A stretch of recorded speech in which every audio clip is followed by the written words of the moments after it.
સુરત શહેરના પાસોદરા ઓમ ટાઉનશીપમાં રહેતી એક મહિલાએ પાડોશીના ત્રાસથી રડતા રડતા વિડીયો બનાવીને ફિનાઇલ પીને આત્મહત્યા કરવાનો પ્રયાસ કર્યો। છેલ્લા ઘણા સમયથી મહિલાની બાજુમાં સામે રહેતા અલ્પા ટાંક અને નિલેશ પરમાર દ્વારા સતત ગાળો આપી ટોર્ચર કરવામાં આવતું હતું। તે બાબતે 6/1/2026 લસકાના પોલીસ સ્ટેશને ફરિયાદ કર્યા બાદ પણ પોલીસે ગુનો નોંધ્યો નહીં। ફરીથી 24/2/2026 પણ ફરિયાદ કરવા છતાં ગુનો ન નોંધાતા છેવટે મહિલાએ આ પગલું ભરવું પડ્યું તેવું પરિવારનું સ્ટેટમેન્ટ છે। પરિવારે તેવો આરોપ મૂક્યો કે ત્યારે પોલીસે કોઈ કાર્યવાહી કરી નહીં। ફરિયાદ આપવા છતાં લસકારા પોલીસે ધ્યાન કેમ ના આપ્યું? જો કોઈ અણબનાવ બન્યો તો જવાબદાર કોની? હવે સુરતના પાસોદરા વિસ્તારમાં રહેતી આ પાડોશીના માનસિક ત્રાસથી અને ધમકીઓથી કંટાળીને મહિલાએ ફિનાઇલ પીને જીવન ટૂંકાવવાનો પ્રયાસ કરતા ચકચાર મચી ગયો છે। આ વિવાદમાં બિલ્ડિંગની લોબીમાં કચરા પોતા કરવા જેવી સામાન્ય બાબતે પડોશી અલ્પાબેન સાથે તકરાર થઈ। બાલ્કનીમાં વરસાદનું પાણી ન આવે તે માટે લગાવેલી તાલપત્રીના પૈસા બાબતે પણ અલ્પાબેને ઝઘડો કર્યો। અલ્પાબેન અવારનવાર ઘરનો કચરો વાળીને મહિલાના ઘર પાસે નાખી દેતા અને બિલ્ડિંગની અન્ય મહિલાઓને ફરિયાદની વિરુદ્ધ ચડાવતા હતા। કચરો નાખવાની હરકતનો વિડીયો બનાવી મહિલાના પતિએ બિલ્ડિંગના વોટ્સએપ ગ્રુપમાં મૂક્યો ત્યારે મામલો વધુ ઉગ્ર બન્યો।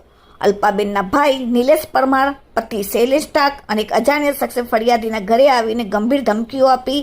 નિલેશ પરમારે વિડીયો કેમ બનાવે છે, તારા ટાંગા ભાંગી નાખીશ અને તને સગે વગે કરી દઈશ તેવી ધમકીઓ આપી ફરિયાદીને ધક્કો પણ માર્યો। આ શખ્સોએ મહિલાને તારા જેવા કેટલાય ભાડૂત અહીંથી જતા રહ્યા છે કહી માનસિક દબાણ બનાવ્યું। પડોશીઓના સતત ત્રાસ અને દરરોજની ગાળાગાળીથી કંટાળી ગયેલી મહિલાએ બપોરના 4 વાગે પોતાના ઘરે ફિનાઇલ પી લીધું, આપઘાતનો પ્રયાસ કર્યો, સોશિયલ મીડિયામાં વિડીયો મૂક્યું। ઘટનાની જાણ થતાં જ પતિ તેને તાત્કાલિક હોસ્પિટલ ખાતે સારવાર માટે લઈ ગયો।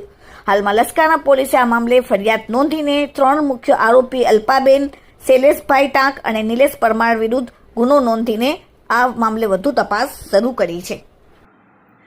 આજ મારી સહનશક્તિની હદ પૂરી થઈ ગઈ છે। છેલ્લા 6 મહિનાથી અમને બાજુવાળીનો એટલો ત્રાસ વધી ગયો છે, મને અને મારા પરિવારને। હવે હું સાવ કંટાળી ગઈ છું, સાવ એટલે સાવ કંટાળી ગઈ છું। હું જે પણ કાંઈ પગલું ભરી રહી છું એનો જવાબદાર અલ્પા ટાંક, એનો ભાઈ નિલેશ પરમાર અને એના સાથ આપવાવાળાનો રહેશે। કાલ સવારે મને કે મારા પરિવારને કાંઈ પણ થયું તો એનો જવાબદાર અલ્પા ટાંક, નિલેશ પરમાર અને એના સાથ આપવાવાળાનો રહેશે।